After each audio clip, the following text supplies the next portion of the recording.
Assalamualaikum warahmatullahi wabarakatuh.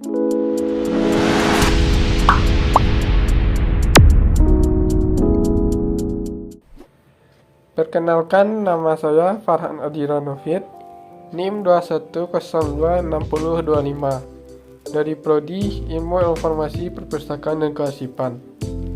Baiklah, saya akan menjelaskan materi tentang penyusunan daftar klasifikasi arsip dari organisasi perbankan dan perguruan tinggi dengan materi yang harus saya temukan. Yang pertama, main subjek atau pokok masal. Yang kedua, sub-subjek atau bagian masalah. Yang ketiga, sub-subjek atau bagian masalah. Saya akan memberi contoh tentang klasifikasi fasilitas kepegawaian dengan kode KP sebagai pokok masalah atau main subjek.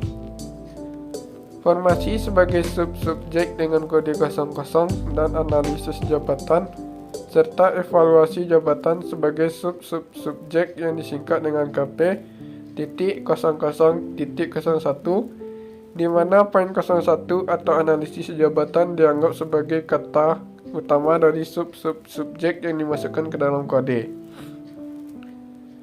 Oke, materi pertama tentang klasifikasi arsip dari organisasi perbankan dengan penjelasan tenggang dua pokok masalah klasifikasi substantif perbankan. Yang pertama, KR.00 atau kredit biasa yang menjadi main subjek dan permohonan 00 dengan kode KR 0.00.00. Lalu yang kedua dengan pokok permasalahan kredit kelayakan yang disingkat dengan KR.02 dan yang menjadi sub-subjek yaitu asuransi dengan kode 04. Kredit kelayakan diberi kode KR.02.04.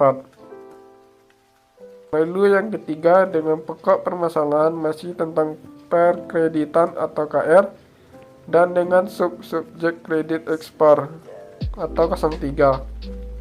Perjanjian kredit atau 01 dengan kode klasifikasi KR.03.01. Kemudian yang keempat dengan pokok permasalahan pernyataan modal dan leasing atau ML.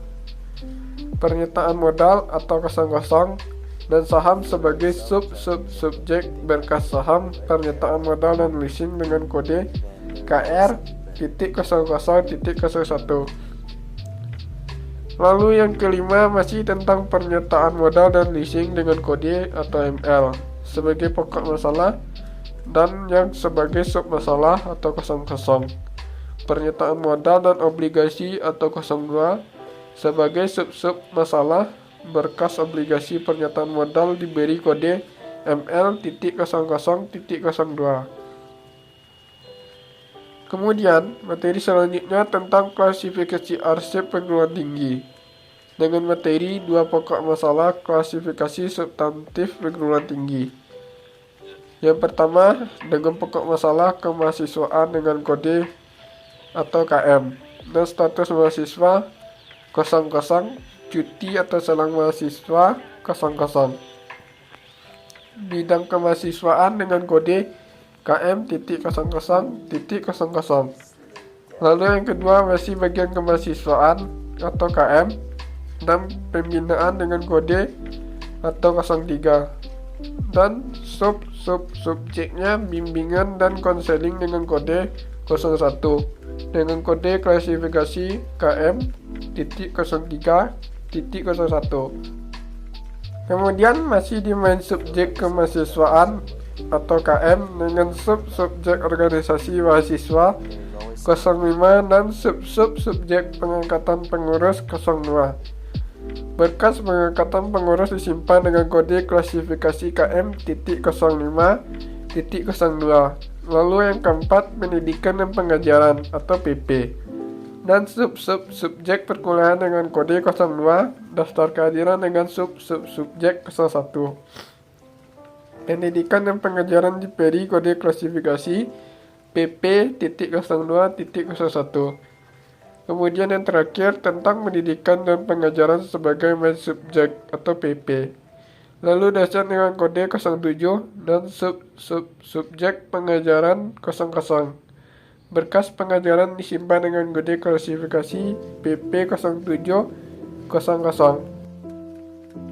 Itulah penyusunan daftar klasifikasi arsip dari organisasi perbankan dan perguruan tinggi dengan materi yang harus saya temukan. Yang pertama, main subjek atau pokok masal. Yang kedua, subjek atau bagian masalah. Yang ketiga, subjek atau bagian masalah. Bila ada kata-kata yang salah, mohon dimaafkan. Assalamualaikum warahmatullahi wabarakatuh.